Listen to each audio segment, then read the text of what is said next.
How to manage your time when you have a full-time job and you're trying to launch your fashion startup. I'm Syama from Scaling Retail, and I'm going to share with you a few tips that I've shared with some of my clients over the last few years on how to really manage those two things at the same time.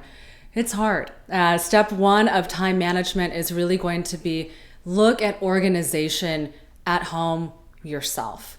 What are the deadlines that you have to actually be able to make in order to get your startup off the ground, and really start to plan that out for yourself on a week-by-week basis, have that roll up to a quarterly basis, and then ultimately your yearly goals.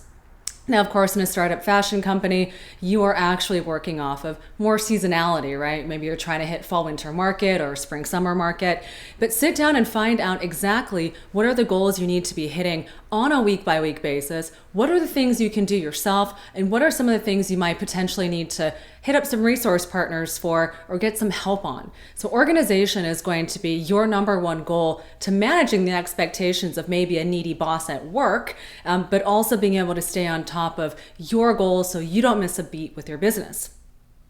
Number two, tools and technology. You want to make sure that you're optimizing all of your time by implementing the right kind of tools for your business. Now, I go into detail on this in my video called Buy Back Your Time, and we talk about a few different ways in which you can effectively do this, but my big suggestion is really for you to find out what are the things that I need help with, and are there any type of platforms or solutions that are available to me online that can support that for me, right? So if you actually have trouble with maybe checking your MailChimp account during the day because you want to monitor how your newsletter progress is going, and perhaps your boss has actually not allowed you to have access to that. Sometimes they still do that blocking. Well, download the MailChimp app on your phone and make sure that you can monitor and, take a look and see how your newsletter progress went and who opened and who didn't open. So see if there are some app counterparts to some of the things that you need. Step number three.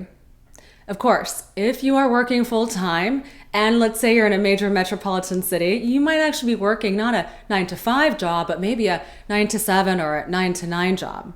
This means you're already super busy and potentially extremely exhausted. It's really important for you to take advantage and talk to your friends and family about this desire of yours to launch your business. Now, you might be a little gun-shy. It's always a little hesitating to tell someone I'm launching something, but you never know who of your friends and family members might actually be able to help you with some things. And at the very least, if you're living with a partner, you can maybe talk about sharing the chores a little bit differently, right? You want to make sure that everyone who has a stake involved in your business actually knows what it is that you're doing so they can best support you along this journey.